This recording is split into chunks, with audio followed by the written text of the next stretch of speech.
E aí, bora pra mais um react, cara. Faz muito tempo que eu não apareço aqui no canal, mas a situação pede, porque Renan foi no Metrópolis e deu uma entrevista, falou sobre missão, falou sobre muitos assuntos, né, da bolha. Então bora dar uma conferida. Esse daqui é um react do Arthur Duval sobre o caso. E cara, agora que eu percebi, velho, por que tem uma foto ali do Marcos Duval? Que é isso, velho? Pra gente, qual é a missão do Missão? Qual é o alinhamento do Missão? Pra quem desejar entrar no partido. E eu falei que elas eram boas. Alguns pontos muito claros. já tá Primeira coisa, arrependido. nós queremos fazer uma guerra, um combate ao crime organizado. E quando eu falo a guerra ao crime organizado, eu não estou citando aqui uma metáfora, nada. É literalmente uma declaração de guerra do presidente da República, estipular que os faccionados, especialmente a liderança do crime organizado, sequer brasileiros são, ou seja, a implementação de uma tese do pensador jurídico alemão Günther Jacobs, que chama direito penal do inimigo, que é a ideia de que, cara, faccionados, membros de grupos terroristas e congêneres, não são detentores de direitos fundamentais e preceitos básicos que cidadãos comuns brasileiros como eu e vocês temos e devemos ter. Agora, quem é faccionado, não. Um faccionado não pode. E você tem que ter um direito muito duro, muito firme e muito célere, muito rápido com ele. Para que a gente tome, o Estado brasileiro retome os territórios que estão na mão do crime. Coisa de 20 e poucos milhões de brasileiros, 23 milhões de brasileiros vivem em territórios dominados pelo crime organizado. Insira os mais pobres economicamente na economia formal brasileira, libertando eles desse julgo. Ou seja, você não consegue levar serviço público numa região dominada pelo Comando Vermelho. Então não dá para ter Até o presidente da República, boa. né? A gente deu uma reportagem aqui na minha coluna do meu colega André Chalders, mostrando que o presidente da República precisou pedir autorização para o Comando Vermelho para poder entrar numa localidade aí em São Paulo, né? Você vê o absurdo que chegou, né? Quando o Estado reconhece, né? Que ele não Comando Vermelho de São Paulo é fogo. manda mais naquele lugar, e se o presidente da República precisa pedir autorização, chegaram a esse ponto, imagine o cidadão que mora ali, né? Exatamente, e assim, isso aconteceu na favela do Moinho, aqui em São Paulo. Praticamente é um lobby, não praticamente, né, assim, sem querer elogiar aqui, mas alguns jornalistas estão denunciando isso faz tempo, né, que é um lobby muito claro com ONGs e com instituições que já estão atuando no Poder Legislativo e no Poder Executivo para cuidar dos interesses carcerários dessas facções. Então, o nível de infiltração... Cara, é muito bom ver o Renan dando esses discursos fora das lives, tá ligado? Pra um público diferente, velho. Elas claramente não estão preparadas para a Red Pill, mas, cara, é isso, velho. Tem que realmente fazer esse discurso para um público mais diferente, né? Alcançar um público diferente. E tomara que esse tipo de entrevistas, né, se tornem cada vez mais comuns. Elas estão aumentando nesses últimos tempos. Eu não me lembro do Renan dar muitas entrevistas. Mas eu acho que com a criação do partido, o interesse passou a aumentar, né? E está tendo um papel mais midiático, assim, pro MBL. Então, tomara que isso se converta em algo muito positivo, né? Gosto de falar assim, existe a infiltração horizontal, que é a territorial. É o assunto das lives, mapa justamente essa horizontal aqui, e você vê as áreas do Comando Vermelho, ADA, PCC, etc. Agora existe a infiltração vertical. E qual é a infiltração vertical? É nas instituições. Comando Vermelho entre instituições no Rio de Janeiro. Já agora o PCC, todo mundo sabe que tem promotor que tem relações estranhas com o PCC, você tem políticos com relações estranhas com o PCC tá tentando infiltrar juízes para prestar concurso, o PCC tem nomes, eu vou colocar aqui, né, enfim, sou eu falando, né, naturalmente não, o programa que não se responsabiliza, todo mundo sabe que o PCC tem uma estranha relação com o Porto Santos. Então, essas coisas acontecem aqui, e esses caras têm que ser extirpados da vida, do convívio brasileiro. E o tema... Não só o Porto Santos, mano. Uma porrada de prefeitura no interior de São Paulo, velho. Um monte, mano. Quantos vereadores, quantos prefeitos, velho. Não é só o Porto de Santos. Tem que ser extirpado. Ou Estado de presos, São Paulo ou mortos em conflito. Como tem que fazer com qualquer organização que é terrorista. Segunda coisa, Ele nós temos prendeu uma aqui nas regiões... nesse contexto, Renan? Nesse contexto. Prender um ator é a ideia de que sim, você só vai combater faccionado ou prendendo, ou, se ele resolver revidar, levando a óbito. Não existe outra forma de enfrentar um grupo terrorista ou uma facção criminosa. Porque essa ética que eles possuem uma ética muito particular. É uma ética muito pior. É uma ética que uma menina que vive numa comunidade, numa favela, se uma menina bonita chega, ela chama a atenção de um traficante, vamos dizer, o destino dela não será muito bacana se ela tiveram uma opinião própria sobre isso. As pessoas que vivem sob o jugo deles, se não pagarem o serviço que eles agora estão oferecendo de gás, de internet, o destino de um comerciante não será muito bacana. Qualquer um que não submete a eles não tem um destino muito bacana. Não há democracia, não há Estado de Direito nas áreas comandadas pelo crime organizado. Então esses caras têm que ser destituídos das posições deles numa guerra. E numa guerra ou você prende ou você mata. A ideia de que eu vou reabilitar um comandante do Comando Vermelho ou um membro, um contador do PCC será reabilitado é uma ficção que foi criada. É uma ficção que tem na cabeça dos brasileiros. E essa ficção tem que ser retirada. A ficção que fica lá no Instituto Igarapé com a Ilona Zabó. Fórum Nacional de Segurança Pública. Apareceu uma atriz da Globo e falou, viva Rio. Isso é papo furado. A gente tá acreditando nesse papo furado há 30 anos e os caras estão ocupando nosso território.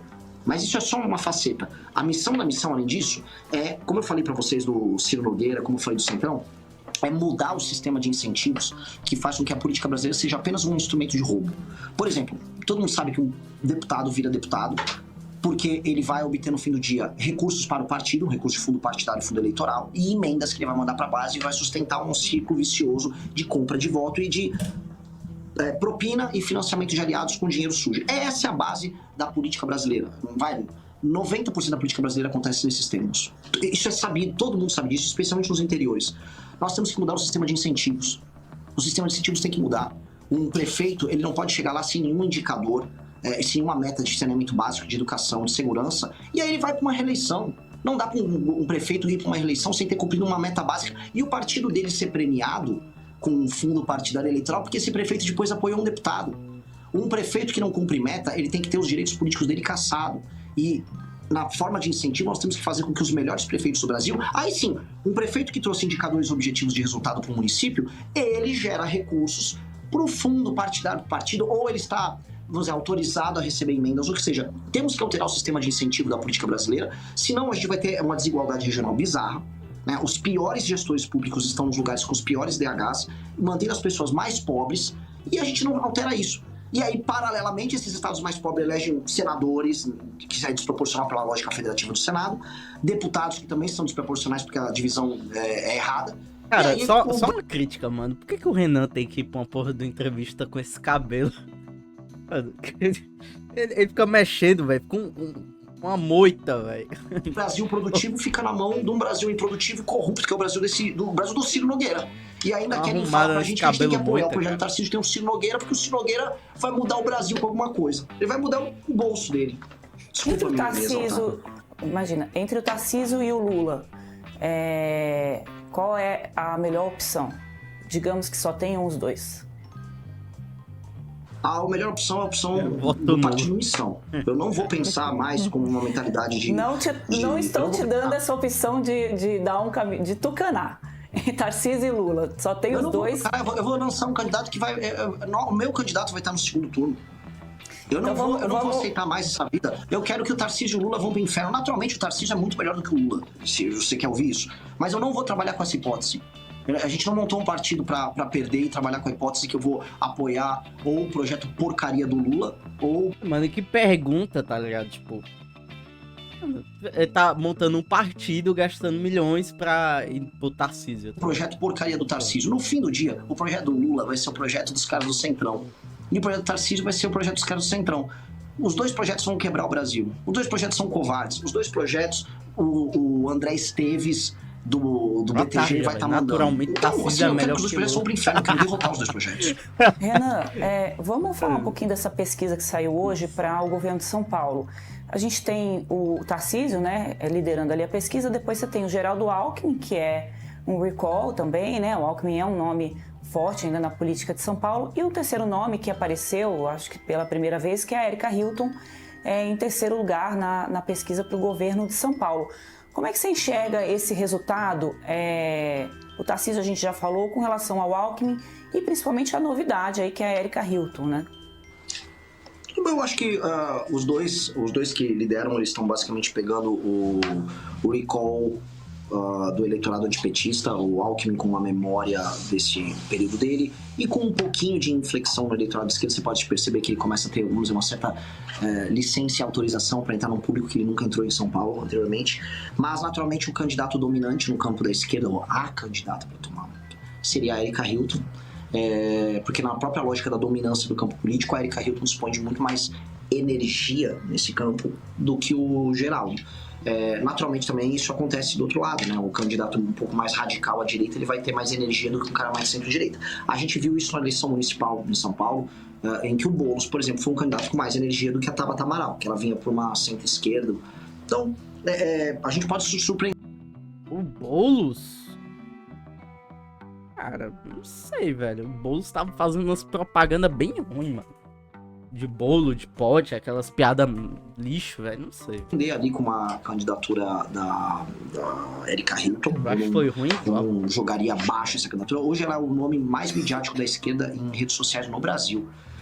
Naturalmente ela vem com uma rejeição muito grande por conta, vamos dizer, de todo o histórico de posicionamento dela e das posições que ela adota, mas ela pode estabelecer dominância a ponto de gerar uma confluência de forças à esquerda para ir para o segundo turno. Não duvido disso.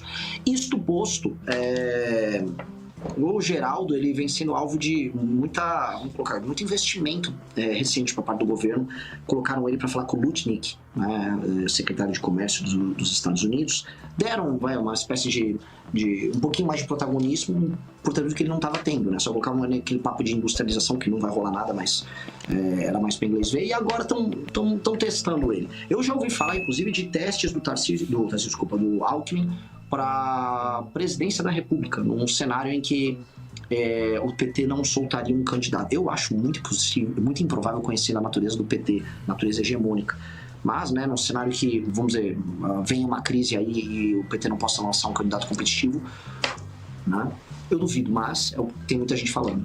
É isso, né, galera? Vocês curtiram? O Arthur depois começou a, literal, falar por cima do Renan. Não sei por que, não faço uma pergunta, mas... Enfim, né? Renan foi no Metrópolis, falou sobre crime organizado, falou sobre o Oruan por cima, o papel da Amanda. Ele comentou basicamente sobre o Bolsonaro, aqueles assuntos todos da live. Eu acho que foi uma participação boa. Faltou um pouco das entrevistadoras também saber falar o nome do partido, missão. Tipo, conhecimento muito raso delas, mas uma boa entrevista. Espero que aconteçam outras. Comenta aqui embaixo qual a tua opinião, vou deixar fixado a entrevista. E é isso, galera. Valeu e fui.